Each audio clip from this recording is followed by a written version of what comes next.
All right, everybody, and we are back with part two of the lessons and takeaways from the first 25 episodes of Catholic Founders. If you're for some reason tuning into this episode, just to recap, on the last episode, we did the first 13 episodes. We've recapped all of the core lessons that we learned on Catholic Founders, and now we're going to go from 14 to 25 today.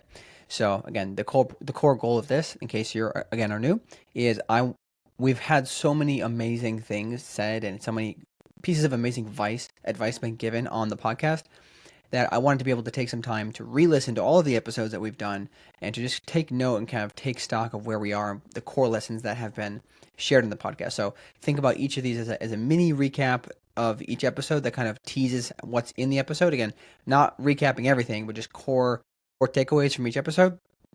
And that way, if you're a new listener, you can kind of decide, hey, which of these episodes are for me? Everything will be linked in the description as well, so you can go click on the episode that seems most interesting to you. All right, so we're going right back into it where we left off. Episode number 14 with Will O'Brien. Will is the founder or co-founder of a company called Ulysses that is basically building autonomous vehicles for the ocean, above and below ocean, to do things like ecosystem restoration and things like that. It's really, really interesting and noble company and technology, by the way. It's very fascinating. We didn't really talk much about his company per se, but we talked a lot about ambition and whether or not Catholics should become a billionaire. I think that's what the title was. So this was one of a very really cool episode for me because I actually found him on another very very popular podcast, and I thought this guy might be Catholic, so ended up getting him on the pod, thankfully. And actually had the chance to meet him a little while ago in San Francisco. He's also a member of the Catholic Founders Group, so you can reach out to him. Really, really great guy. So one of the biggest core takeaways from this is the first one I should say is Catholicism is about moving forward. He made this really interesting point that I don't necessarily know if it's perfectly theologically sound, but it's a really interesting concept that we're trying to work towards heaven personally, and as a result, we're kind of trying to build heaven on earth, if you will. We pray in the Our Father that God's will be done in heaven and on earth. And I think it's an interesting thing for Catholic entrepreneurs to think about, like to what extent do we pursue building kind of not utopia per se, but I mean, heaven effectively is actual utopia. It's the only real utopia. What can we do to make earth more like heaven or make it more perfect? And I think that starts with our own hearts. It's probably the first piece. There's a lot of other things we can do beyond that, but it really, really starts with what's in our hearts. Who are we putting at the center of our lives? So that was a really great point. And then the second one was when you're pursuing great, good things, the devil is really going to work overtime to try to come after you. So for anybody in this work who's committed to it, again, which pretty much everybody listening, you should be aware, right? It's not going to be an easy road. There's going to be many, many temptations, especially for the people who do achieve financial success, which I believe is going to be many of you. You have to remember that you have to stay extra close to God. The more success you achieve, the more you want to pray. And this goes back to some of the other themes that we mentioned in the first part of this. Prayer is non-negotiable as an entrepreneur. No matter how busy you are, no matter what's going on, you need to have a really good prayer routine, whether that's daily mass or whatever it is. You have to have a very strong prayer routine, and you should probably have a spiritual director directly to talk with to help you kind of structure that and avoid any of the pitfalls that may be coming for you in the near future. So again, recognize that if you're trying to do great things, which again is most of us here, we're really motivated to achieve great things so that we can do good things in the world. The devil's coming for you. All right. Episode number 15 with Andreas Widmer. This one is very, very special. For anybody who does not know, Andreas is the co-founder of the Bush School of Business at the Catholic University of America, where he teaches classes. He actually used to be the bodyguard for 2 years of Pope John Paul II, or Saint Pope John Paul II, as a Swiss guard, and then went into business, went to entrepreneurship, had a really interesting rise in entrepreneurship, and wrote some books now. And we had him on to talk about a lot of different things. So that's a really, really good episode. I'd recommend checking him out. I call him the king of Catholic entrepreneurs because he's kind of like the ringleader, if you will, at least in the U.S. currently. The first point from that episode: God often utilizes our natural desires to bring us deeper into the journey that he's calling us to, especially when we're young. He shared it in his own story with the book, The Pope and the CEO, that I'm currently reading, where he didn't necessarily, have a strong faith, but he thought it'd be really cool to be a Swiss guard. He's like, man, being the bodyguard, the guy with the gun, especially for the Pope, the leader of, a billion people, that's pretty cool. So he wasn't necessarily deep in his faith, but that led him to this experience. And that experience ended up leading him on to other things in the business world, and so on and so forth. And it ended up leading him to where he is now, basically, like I call him the king of Catholic entrepreneurs in America. His point is lean into those things, those desires, even if they are not, they're natural. They're not bad in themselves usually. Sometimes desires are bad, but if you're looking at your good, holy, natural desires, usually they're kind of put there by God, and they're effectively a breadcrumb trail to lead you closer to Him. That's number one. Number two, how God brings us closer to Him is through trusting in Him as we go deeper into our entrepreneurial journey. He described this basically like jumping out of a window and knowing that God's going to catch you because He said He will, and then going up the stairs or up the ladder and doing it again, over and over and over again. And every time you do it, you become much more comfortable with and accustomed to the fact that God will catch you, God will be there for you. And the deeper we go in trusting Him in that, not in a foolish way, but in a way knowing that if God's calling me, who am I to say I'm not gonna pursue it? Think about that one a little bit, because it's very easy as entrepreneurs to want to hedge our bets. Sometimes we've got a good business, maybe we're too afraid to take the next step. Maybe we're afraid to take the first step in the first place. Maybe you're somebody who's not started your business yet. But leaning into that calling, if you will, and trusting that God will have your back. Then the third point, your business or product has to be something that is truly good. This may sound obvious, but really examine what you're building and what the product you have. Is it something that is benefiting others in some positive way? There's plenty of us who, again, maybe the product is relatively simple, may not seem super holy or super cool in that way, but maybe it's helping the people who you're employing. Maybe it's that. Okay, there's always has to be something good to your product, so really apply that. It sounds very simple and silly, but be sure to apply that thinking to what you're doing and just examine. Number four is work is about more than just making money. There is a certain, and this is basically stemming straight from Genesis and from the encyclicals of the popes, that work is something that is really good for man's soul. It's good to have work because it fulfills us. In Genesis, it says that we were called to multiply and to subdue the earth. It's basically a call to work right there. So when people do not have work, when they're unemployed, it's usually not a great sight. It's usually pretty difficult to deal with. If you talk to anybody in that situation, it's not good. So recognize that as an entrepreneur, that work is about much more than making money. Yes, your main motivation right now might be making money for your family, for whatever, but don't make it the primary motivation. Focus on ways to make the work also enjoyable and something that can fit into your plan of life, your prayer routine, etc. So that one, again, really great episode, worth re-listening to, even if you've already heard it. All right, here we go. Episode number 16. This is a mini episode on the Feast of the Ascension, and the two kind of core takeaways that I was trying to put there are: we cannot fully grow unless we have the opportunity to fail. And we sort of mentioned this with the Rob Kaczmarek episode, episode 13. But you need to allow yourself, or I guess God allows us to fail so that we can grow, but we need to allow our employees to fail to an extent so they can increase in value. We do this so we allow them to fail so that they learn something, so that they grow. And when they grow, they increase in value in the market. Yes, that can be challenging for us individually or as business owners, because maybe somebody wants to poach them because they're well known and whatnot. But the point being, failure is basically a requisite for learning in most cases, right? To truly grow, you have to go through some sort of struggle or challenge. And again, Jesus basically, he left us knowing that we'd be all right. The apostles could fully bloom into their role as the disciples that they were called to be. Second piece from that is that when Jesus left, the disciples, the apostles, they were just super excited to share the gospel. A lot of people think, maybe they'd be sad or whatnot, but they were just really hyped up about doing this. And we have a responsibility to share that just like them. That was basically confirmation, right? Once he ascended and Pentecost happened, that's confirmation. And any of us who are confirmed, do we really bring that same energy to evangelizing the world? I think the answer is usually no.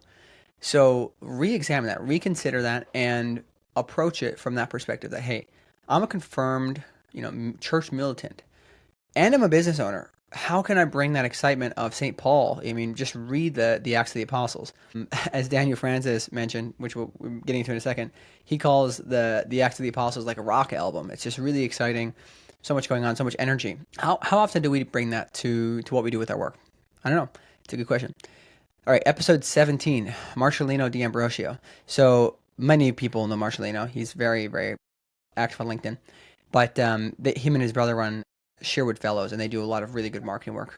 So if you're ever looking for marketing advice or branding advice, they do great stuff there. And they are also producing, or I think it's coming out very soon, or it's already debuting places, as the Triumph of the Heart, a movie about Saint Maximilian Kolbe. Really, really impactful. I'm excited to see that soon. I brought him on to talk about marketing. I really wanted to get the Catholic perspective on marketing. So if that's something of interest to you, check out the episode. The three things from that one are: number one, to market well, you need to integrate your marketing team with the rest of your company, from product to sales, everything.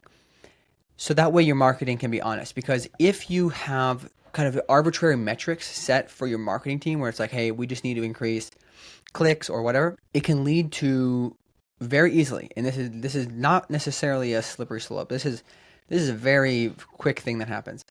Your marketing can become very dishonest. The product promises everything, they're not true because you are just incentivizing them to try to get a certain amount of clicks. They're not focused on the overall product integration, if you will. So make sure the team is fully integrated. Same way we talked about with Jeff Scheffelbein about integrating the culture into the team as being the core thing rather than just something that you bolt on. Marketing has to be the same thing. And you could even argue those are the same. Culture and marketing, all of that comes from culture, comes from what you're doing. Is it a good product? These kind of themes continue to come up now. Second piece, short-term thinking will drive bad marketing and hurt your brand. This is somewhat similar to the first point, that if you're just focused on short-term results of increasing ROI or increasing sales of some sort, you can often make mistakes that you could really avoid if you were thinking in the long term. If you are looking to build a business that is going to be generations run by your kids or your grandkids, hopefully, or who knows who it is, but as long as it's something to be institutional, something long term, do not think on the short term. We had a few different points that we touched on in that episode about that, but just keep in mind that what you're building, like, why are you building it? Are you just building it to sell? Are you building it to IPO? Or are you building something that you're trying to make last for ages, right? Not because you want your ego to be fed, but because good things should endure, right? The church has endured for this long. Obviously, the church has the special protection of the Holy Spirit, but the point is, there's many, think about St. Benedict's order. His order was founded in, I believe, the 400s or something. I mean, it's still around, right? Maybe they've gone through some reforms. I'm not actually sure of the history there, but you should aim to build something of substance, because that is an indicator that it is probably pretty good. So think about that, and don't go for the short-term thinking. Third point, the point of scale, this is really important. The point of scale is to remove the human element.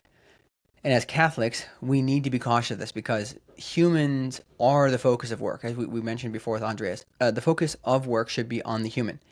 When you're trying to achieve massive scale with your company and grow to really, really huge numbers, your objective with systems and all these processes is to effectively remove the human element so that you don't have quote unquote variables, right? We talk about this later. I won't spoil the beans on this one, but there's another point around AI and the importance of having human feel to things. So again, as you're scaling your business, keep in mind, I know you want to get efficiencies, etc., but the human element is the core thing. So scaling, the whole point of it is to remove humans. We don't want to do that exactly. It's against Catholic social teaching. All right, episode number 18, Daniel Francis. He's the founder and CEO of Able Police. Basically increase the police force's time on the streets by helping them automate report writing, which apparently takes like 40 to 50% of their time. It's insane how much it takes. So really, really interesting episode. This guy is an absolute, he's very, very sharp. Let's put it that way. He's a very thoughtful person too. So check that out. The first point on this one is, we forget that we are also called to build things. And the way he points this out is, in the Mass, we say, forgive me for the sins I have committed, and the things that I've done, and the things that I've failed to do. And that failed to do part, we usually just tiptoe right over. We don't even think about it. How many of us, especially builders, right? He's based in San Francisco, so this is really, really applicable for SF folks. How many of us really, really answer the call to build what we're called to build? Are we using our skills to change the world? Are we using our skills to do good things? Are we noticing problems and going after them, or are we just chasing some kind of trend or AI or some kind of widget that's like, hey, I can make money doing this? And maybe it's okay. Some people start out that way, but I think our true calling is to do something of more substance, if that makes sense.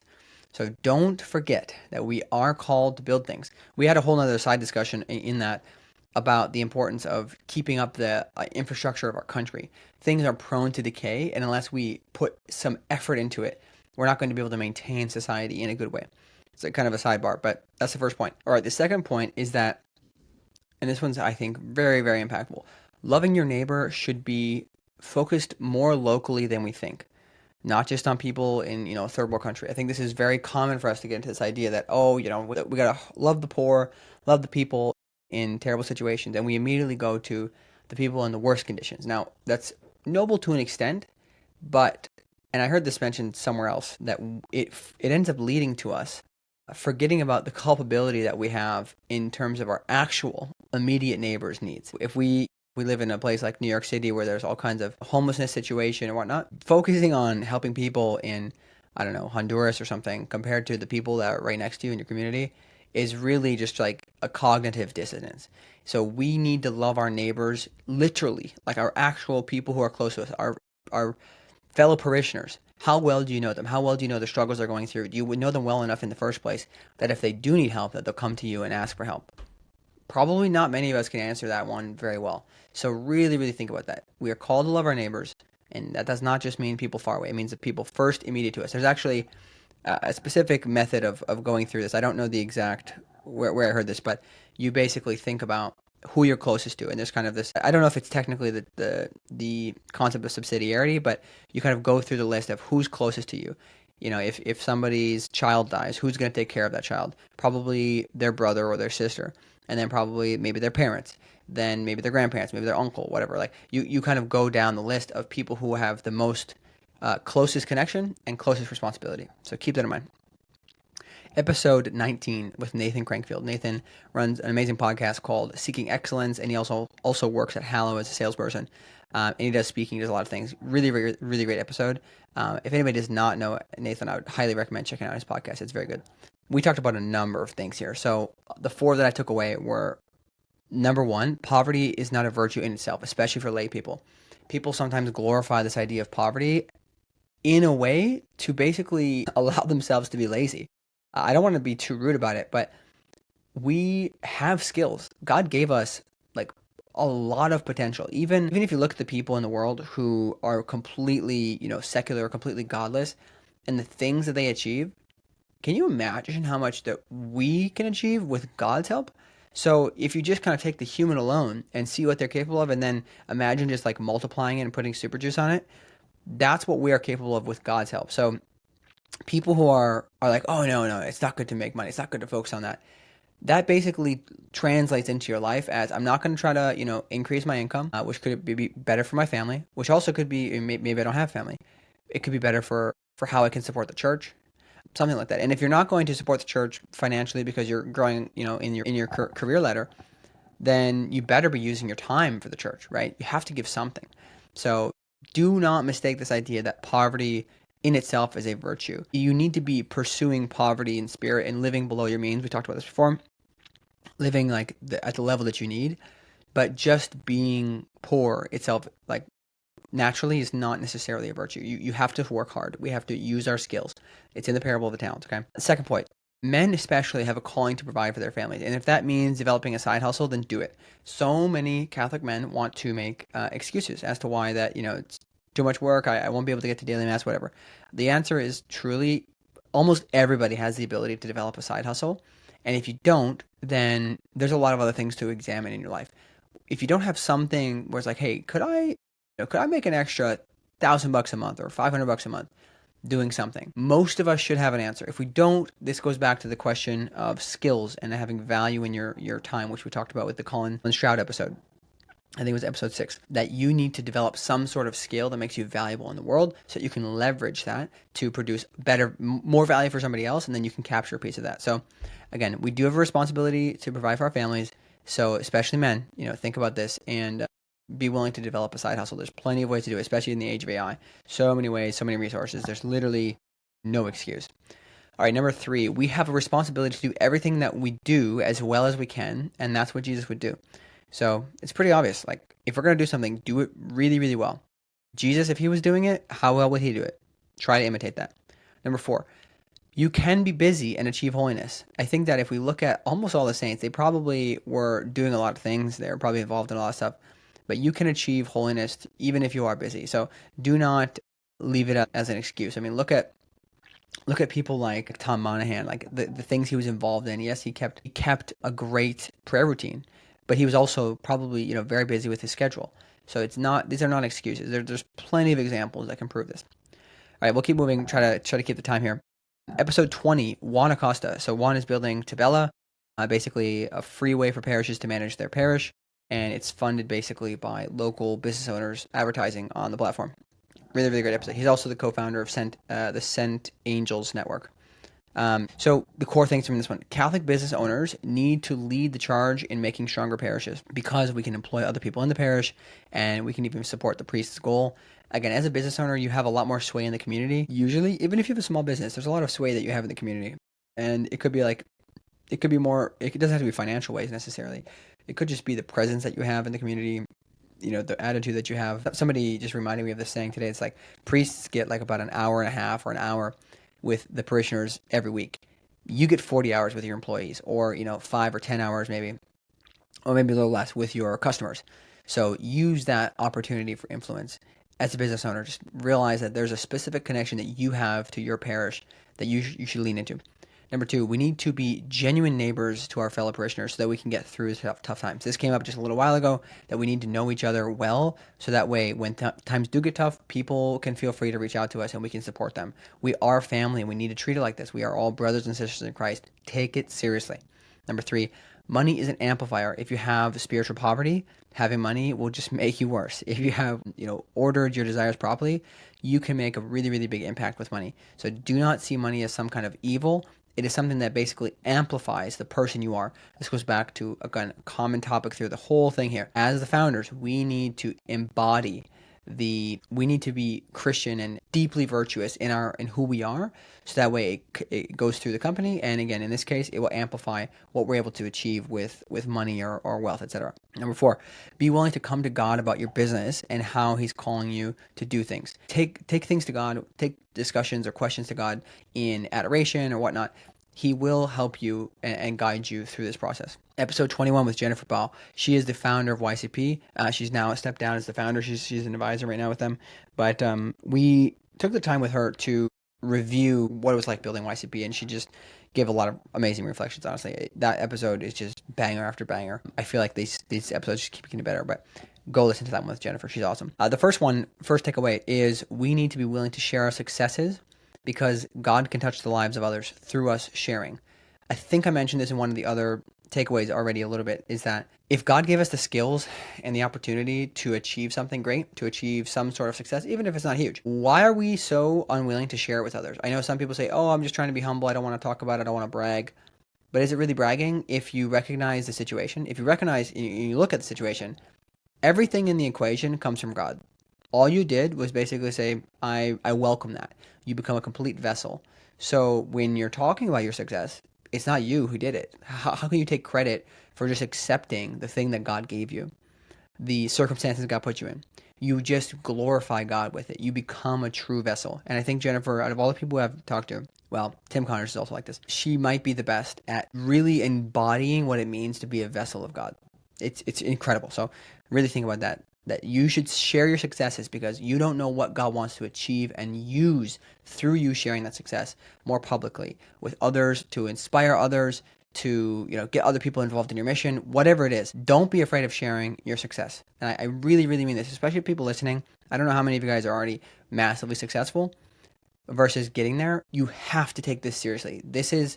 I genuinely believe that this is a very big shortfalling of many Catholic millionaires and billionaires that are just trying to quote unquote, play it low, when in reality they ought to be out there banging the drums and being willing to open themselves up to criticism so that they can improve as well. So really, really noodle on that one. The next one is that we already talked about this a little bit, but we need to learn to become total vessels of God so he can do much more with us. We mentioned this earlier. If people are capable of so much, imagine how much more you're capable of if God is the one really, really kind of driving that. So maybe it's 10 units of awesomeness, and it's like 1,000 or 1,000,000 when God's involved.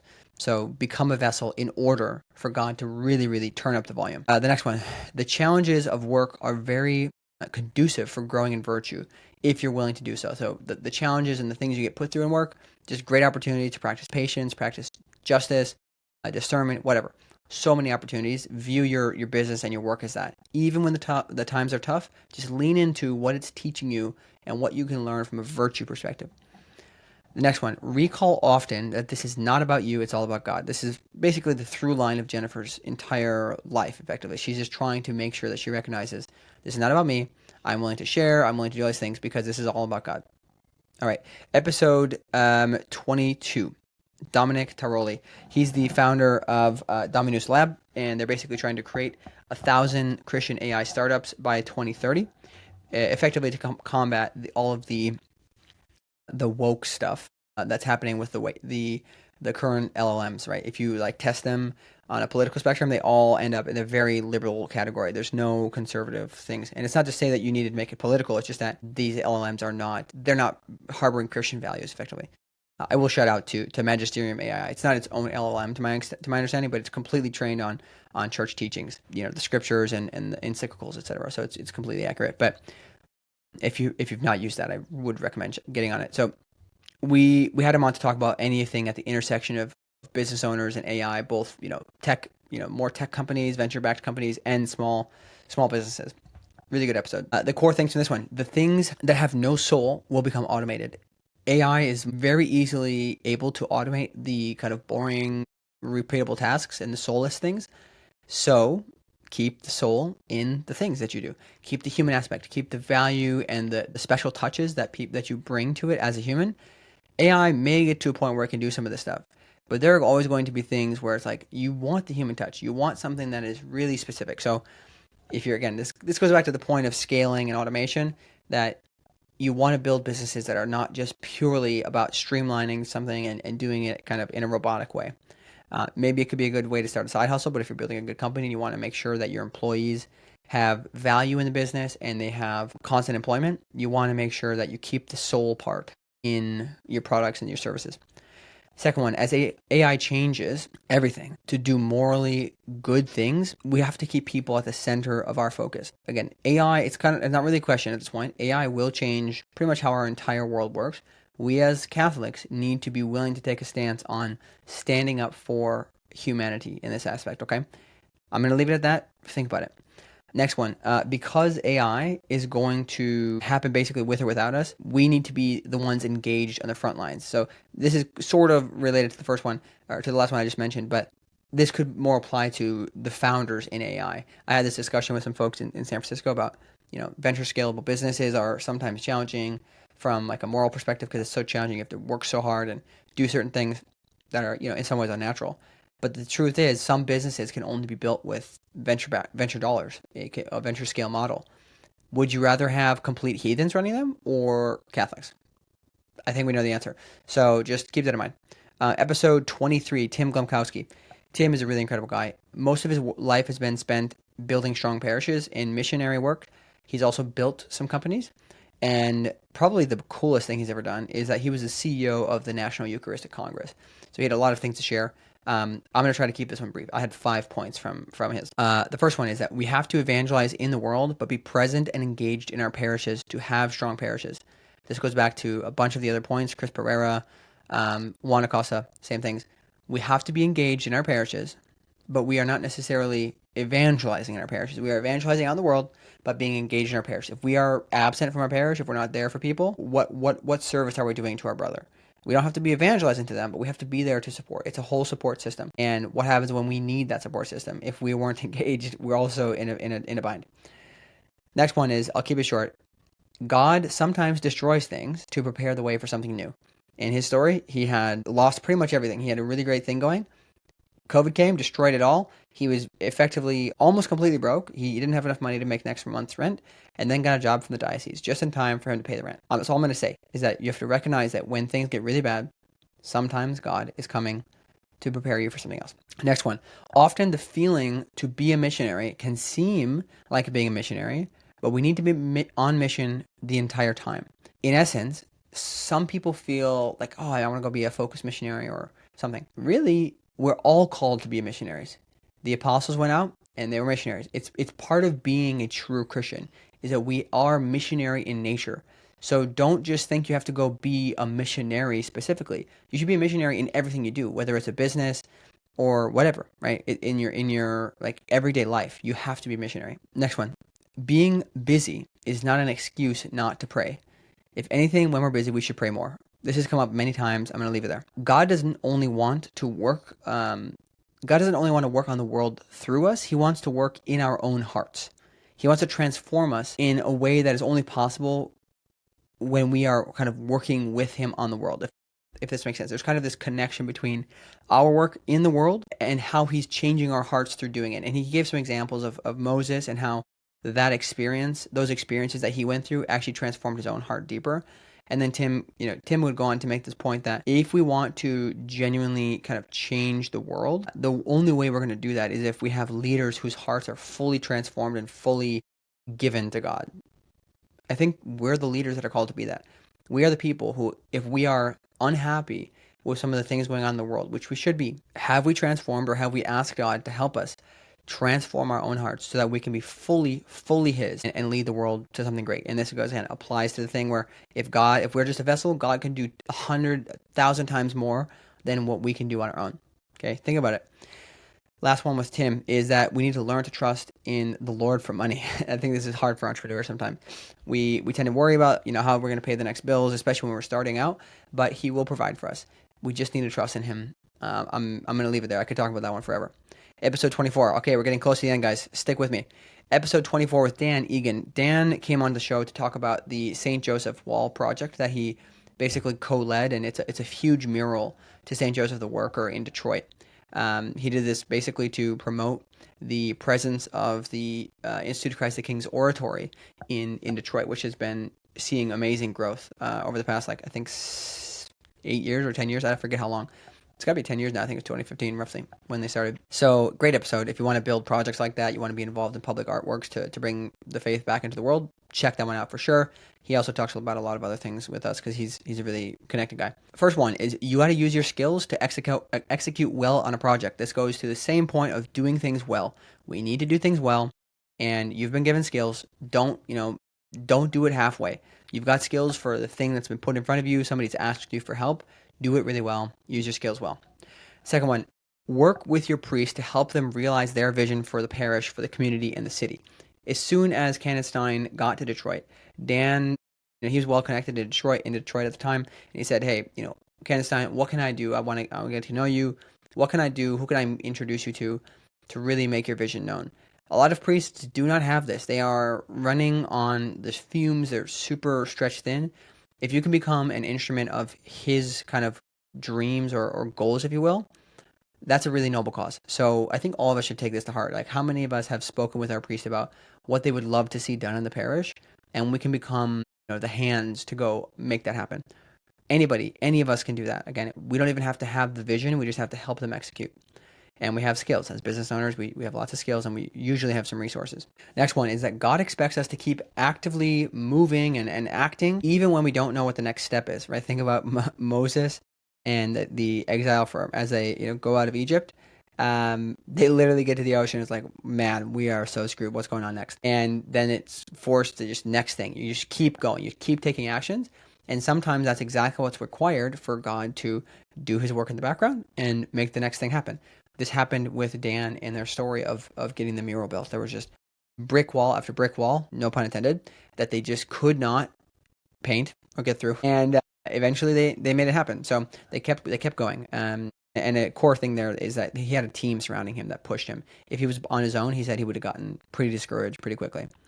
So final one there with him is that we need to set the example of building beautiful art because God touches people through art. We shouldn't be ashamed of spending money on beautiful churches, beautiful buildings, artwork like this, because art is a way that the human spirit is pointed to God, especially well done, beautiful art.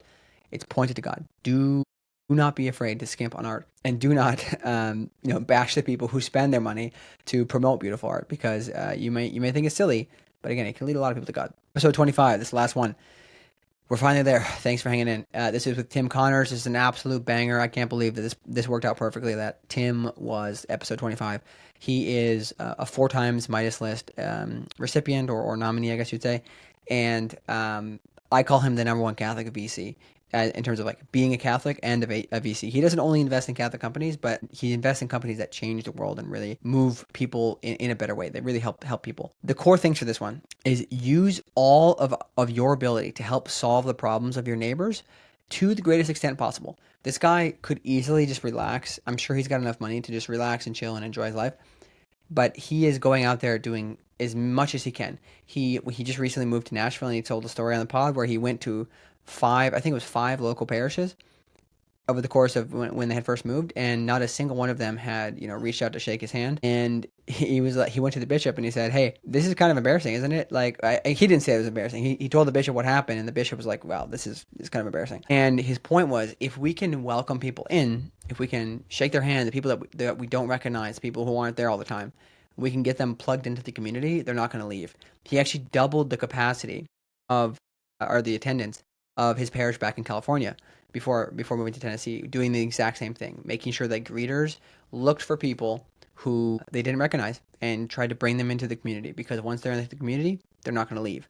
Now, I say this as an example because, again, he's really going out and he's taking this idea seriously that we are supposed to solve the needs of our neighbors, and the soul is obviously a need of his neighbor, right? He wants the souls of everybody to be well and good.